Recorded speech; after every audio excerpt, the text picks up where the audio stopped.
With the release of Persona 5 Tactica, and me being a lover of everything Persona 5 made, but not the biggest fan of tactical RPGs, I decided to dust off the old Xbox.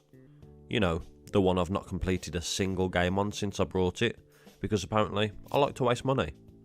Thanks to Game Pass, I booted up Persona 5 Tactica and was actually pleasantly surprised at how much I enjoyed the game, and began working towards that sweet that sweet 100%.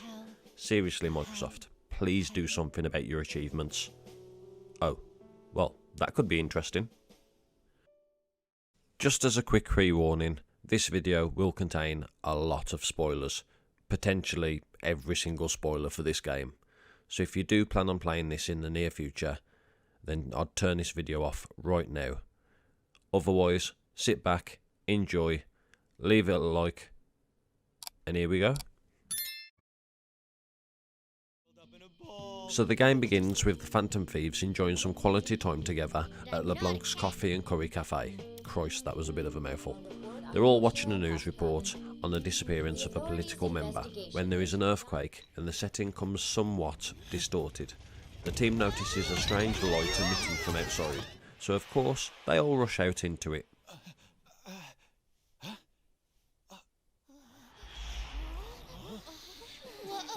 The Phantom Thieves find themselves in a strange new world and are quickly thrust into combat against some enemies who are attacking the local townsfolk. This is where the tutorial comes into place and the basics are really dumbed down for the player to understand. The Phantom Thieves then come across a woman called Lady Marie, and she's a total bitch. Lady Marie is the ruler of this kingdom, and everybody must do as she says, otherwise they'll be locked up for good or forced to slave away meeting whatever needs she requires. Who's the ruler of this land? The team gets absolutely destroyed by Lady Marie, charmed and controlled by her with the exception of Joker and Morgana. Though she does chain them up and rips it around the fountain, dragging them along, just to prove her power and how out of depth the team are. Joker and Morgana are then saved by Irina, a new character to the Persona 5 universe, and she absolutely rocks. A very welcome addition to the team, especially at this point. And I am the one who will see you overthrown! With Irina's help, we then have to battle through some enemies in order to reach Irina and her resistance's hideout. We use the tools provided to us in the earlier tutorials and utilise newer techniques taught to us in the never-ending cycle of tutorials. Seriously, even in the lead up to the final boss, I think the game was still teaching me new tricks. The goal is still a long ways off. Let's do this carefully. After every battle, the team is awarded with experience points, some currency, potential personas, although not at this point in the game, and additional rewards if all 3 objectives have been met. So after winning the first battle and escaping, we make it back to Irina's hideout, which happens to be LeBlanc. And you'll see a bit of a theme here as the game goes on.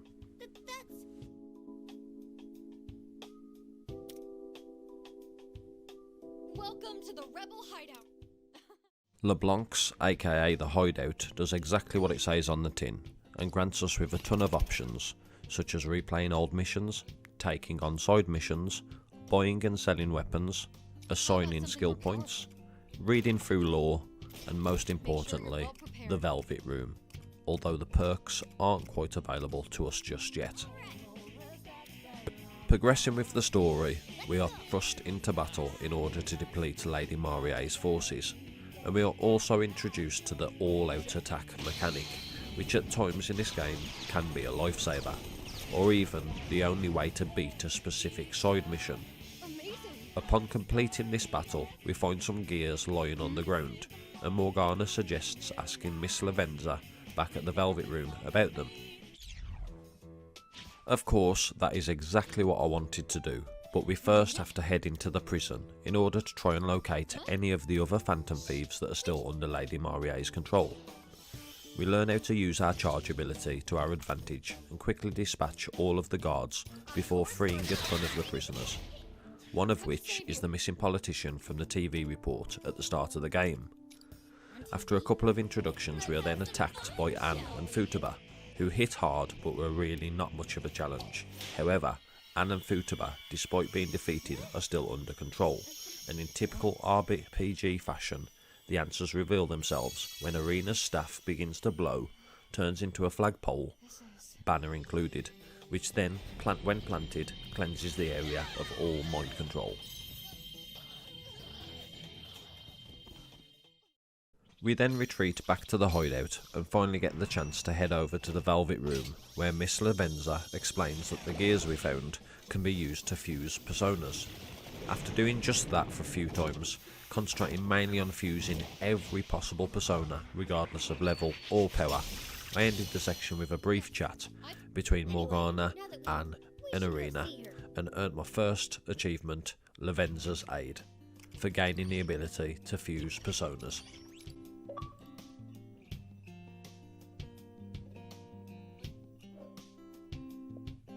Thanks so much.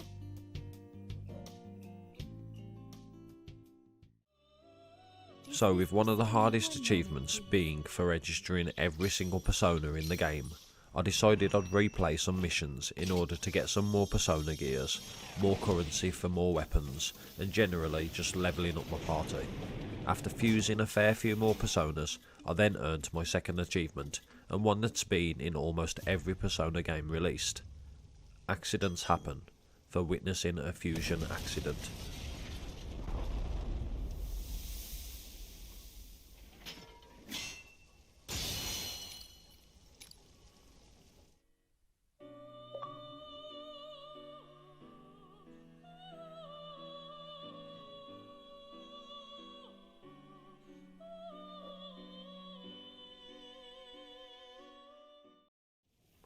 Back to the story now, and the next main mission saw the team entering the armoury. Almost rinse and repeat of the prison earlier on, only this time the layout is different, encouraging different methods of attack, and it's Haru and Skull that we have to save. With Arena's flag in our possession, we dispatch all of the enemies and plant it, causing Haru and Skull to be free from Lady Marie, and once again we escape to the safety of LeBlanc's.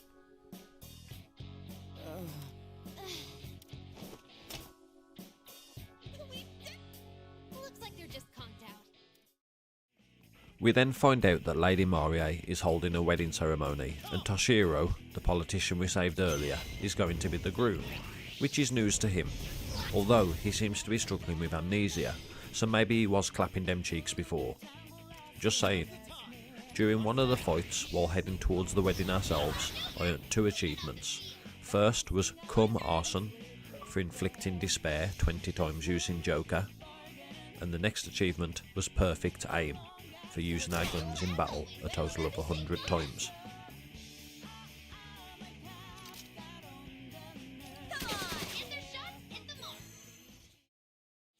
Continuing on, we then come across Makota and Yusuke guarding a giant wedding cake filled with half of the townsfolk, half sticking out of the icing. It's explained to Toshiro that he is in fact going to be the groom, before rinse and repeat the process of battling the mind-controlled Phantom Thieves before attempting to plant the flag of destiny. It's not called that, but it just rolled off the tongue. Just as Arena is about to place the flag in position, she gets shot, and Toshiro, who up until this point has been a bit of a wuss, pulls up his big boy pants and saves the day.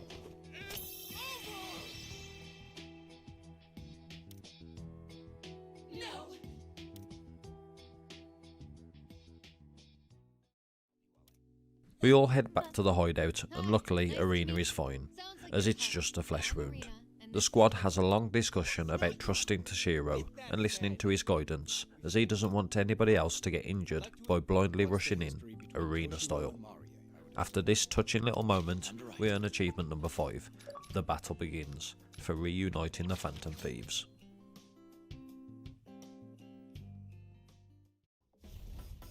I then jumped into a side mission where I had to defeat all enemies within a set number of turns, and I ended up failing the objective a number of times, 5 in total I believe, before levelling up my personas and fusing some stronger personas which made the objective much easier. While failing this side quest, I did however earn myself 4 achievements. I got Dance Carmen for inflicting burn with Anne on 20 enemies, No Mercy for inflicting forget with arena on 20 enemies. Manifest your will for using 100 persona skills. And show them your might for sweeping away 20 enemies with Morgana. Show me what you got.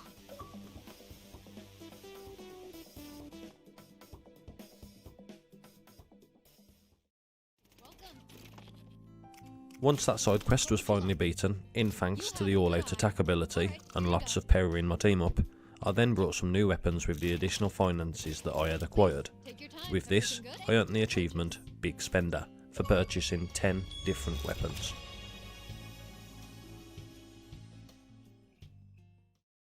The Phantom Thieves then sneak into Lady Marie's castle to gatecrash the wedding ceremony, where we learn the truth about Toshiro and Marie's relationship back in the real world. Her family is rich, and it's purely all for political gain. He has no interest in her truthfully, but because he's a spineless puss, he allows her to treat him like a puppet. We go into another battle against her minions, where we earn the achievement Wipe Them Out Gomon for inflicting freeze 20 times with Yusuke.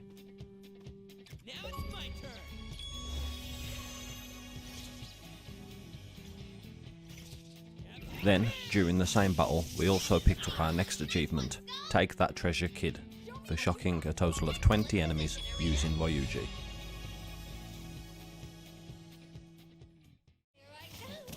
Then it was time to fight the boss, Lady Marie. And I've got to be honest, I didn't really know what to expect regarding boss battles and tactical style gameplay, but this fight actually shocked me. It really did work pretty well. And of course, because Toshiro has been a bit of a weasel up until this point, it was only right that he triggers the final blow.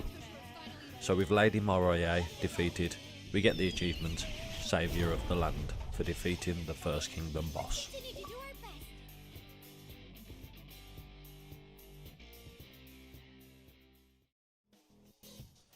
The Phantom Thieves then discover a door which looks identical to the one back at LeBlanc's at the beginning of the game, and walk through expecting to be home, but nope, it's a second kingdom, and the game pretty much rinse and repeats this throughout. There is a new ruler in this new kingdom, all of the townsfolk look the same, and there is always one human character who, as we'll find out in due course, is significant to the story. Back in LeBlanc? Who would have... Oh, are you acquainted? Long story short, this second ruler is Toshiro's dad, and back in the real world, he's a crooked politician, whom Toshiro was planning to snitch on in order to be true to his beliefs, but always backed out in the end because of him being a weasel. As for the human character, well, that's Toshiro's deceased mom, in the real world, who was kind and loving, etc, etc. Talk about a right family affair. Anywho, while fighting one of the many battles in this kingdom, I got the achievement Bewitch Them, my lady, for hypnotising 20 enemies with Haru. And this is where I noticed something was wrong. I had earned 3 achievements that hadn't popped for me, and I knew that I'd recorded every second of footage up until this point. No, I know that over 75% of my videos include me forgetting to hit record or something else stupid like that, but this was genuinely just Xbox being wank. So, we've got Close Quarters Offensive for 100 melee attacks, Well Traversed for moving 10,000 tiles, and You're Wide Open for triggering one more 200 times. With all of that bullcrap aside, I continued on with the story, and it was time to take on Toshiro's dad in order to defeat the ruler of the Second Kingdom. After being impressed with the first ruler fight, this one was so annoying. Traversing level after level, fighting minions and trying to avoid cameras and lasers, only to get to the boss, hit him once and then be blown back to the beginning of a new level. Rinse and repeat until eventually he was bested, and we get the achievement A Bright Future Ahead for defeating the Second Kingdom boss. So with the Second Kingdom now completed and another door found, there was only going to be one outcome. Yep, another kingdom. But to be fair, this one is probably the best of the lot, at least in terms of story. We find ourselves outside of a school, Toshiro's school from when he was a child, but we don't find this out until we begin picking up keys to unlock the ruler's door.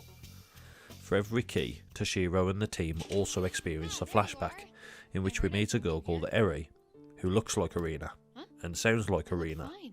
The whole time, I was pretty much screaming at my TV that it's Arena, but no one else seems to see it. Toshiro Kasukabe.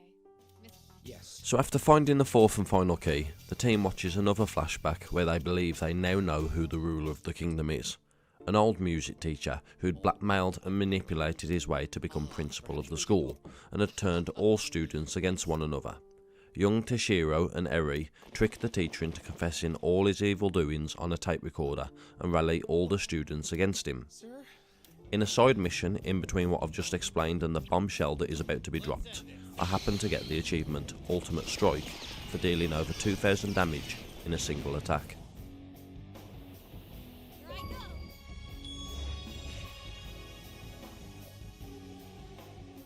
It's too soon to give up. Going back to the story and elaborating on the bombshell I just mentioned, we defeat the music teacher with ease and all witness yet another flashback, this time painting the picture of how awful the teacher's life had become until he eventually snapped, and we watch a cutscene which shows Eri being shoved onto the train tracks and inevitably being hit by a train.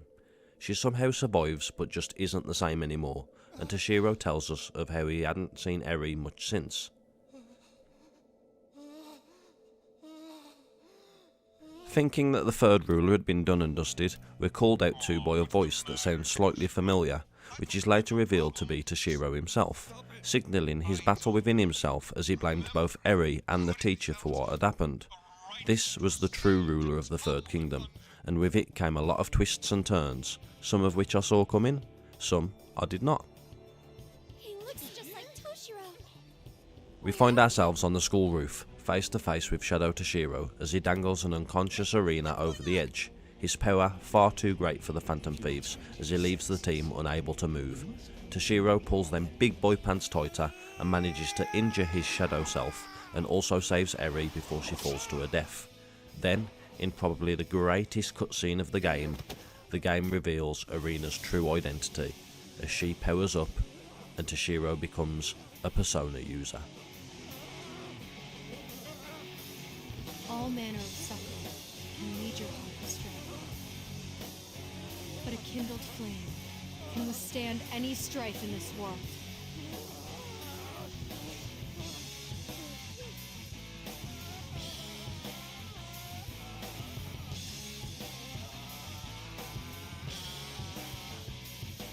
And with this, we begin the next chapter.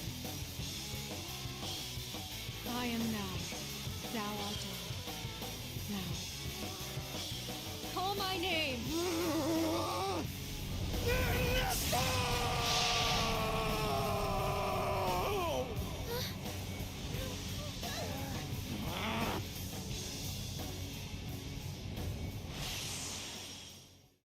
So with Toshiro and Arena's newfound powers awoken, we then have the small matter of Shadow Toshiro to deal with. The first part of the fight was pretty basic, just take down his shield and let loose. The second part, however, while not exactly spectacular in terms of gameplay, I thought the boss itself was epic. We get the win, and with that the achievement for defeating the third ruler, those that conquer their past.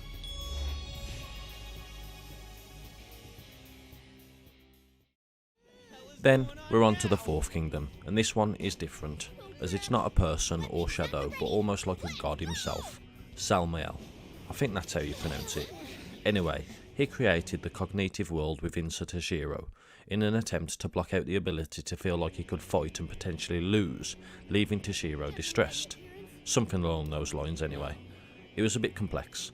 However, unlike previous kingdoms, there isn't as much fighting this time round, just a few battles leading up to the boss fight itself. As I was aware it was becoming increasingly close to the end of the game, I began prioritising achievements. The next one we earned was Novice Craftsman for fusing 10 weapons, shortly followed by Novice Dismantler for dismantling 10 weapons.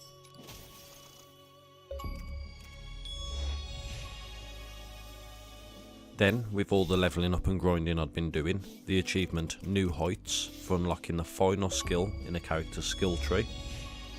Shortly before, the achievement Metaverse Aristocrat for accumulating 666,666 yen.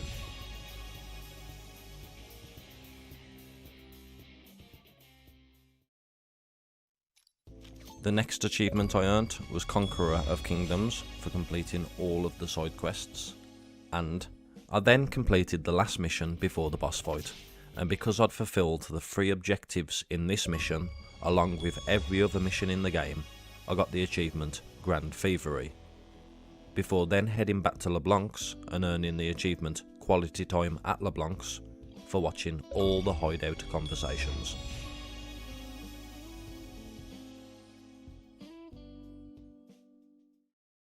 Next up was the achievement Weapons Master for purchasing a total of 50 unique weapons. Then, while grinding myself silly aiming for max level, I picked up the achievement Ride Johanna for using Vortex with Makoto 20 times, before then getting the achievement Unparalleled Growth for reaching the max level.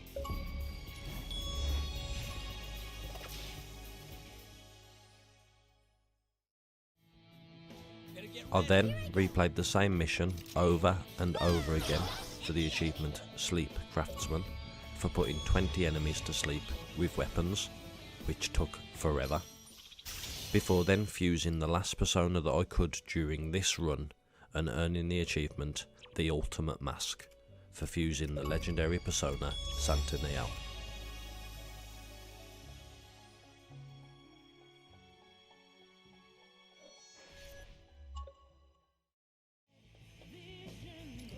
So with all those achievements out the way, I now thought it would be as good a time as any to take on the final boss. This fight had a number of stages, where Salmiel would throw out minion after minion, would rotate the floor, dealing huge damage if I hadn't pre-actively manoeuvred the party to a safe platform, and just hitting massively hard with huge attacks. While taking on Salmiel, I got an extra achievement that I hadn't planned to, which was Walk Your Own Path, for using 50 unique character skills.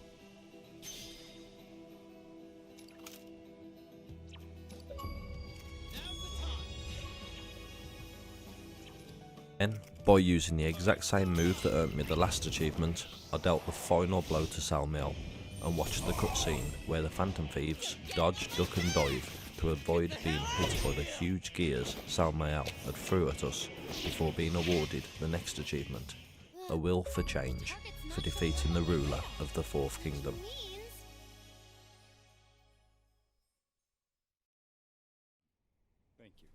And with all that over and done with, the game was complete.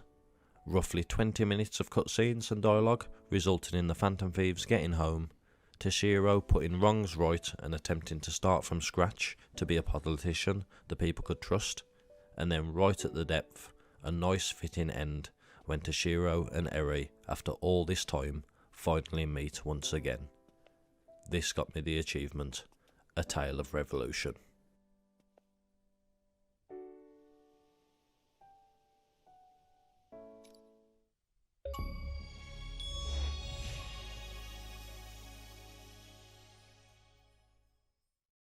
With the story complete and only a few achievements left, I then started New Game Plus, which I had to do as some of the personas needed for the one achievement were only available in this mode.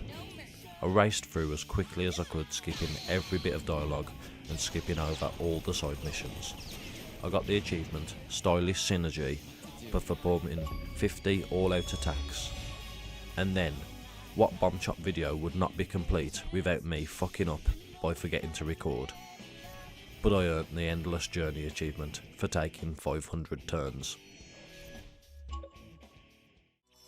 With skipping all the cutscenes and conversations, it really didn't take me long to get all the way back to just before the final boss fight and level 91, which was the only requirement I needed in order to fuse the last persona for a full compendium. By doing this, I earned the achievement Collection of Knowledge. And then, it was on to the very last achievement. I had to perform a baton pass 10 times, which meant letting my character get knocked out in battle and replacing them with another Phantom Thief. So I just whacked it on hard difficulty and slowly waited while my team began dropping like flies. Eventually, the achievement Irreplaceable Bonds popped, and with that, Persona 5 Tactica was 100%ed. Well, at least until they bring out some DLC. So what are my closing thoughts on it all? Persona 5 Tactica is a very friendly game if you're new to the tactical style genre. The story is amazing and powerful, but the combat felt a little weak at times due to the style of gameplay. Not to say that I didn't enjoy that aspect of it too though. As for doing achievements instead of trophies this time round, I think it might be a one-time kind of gig.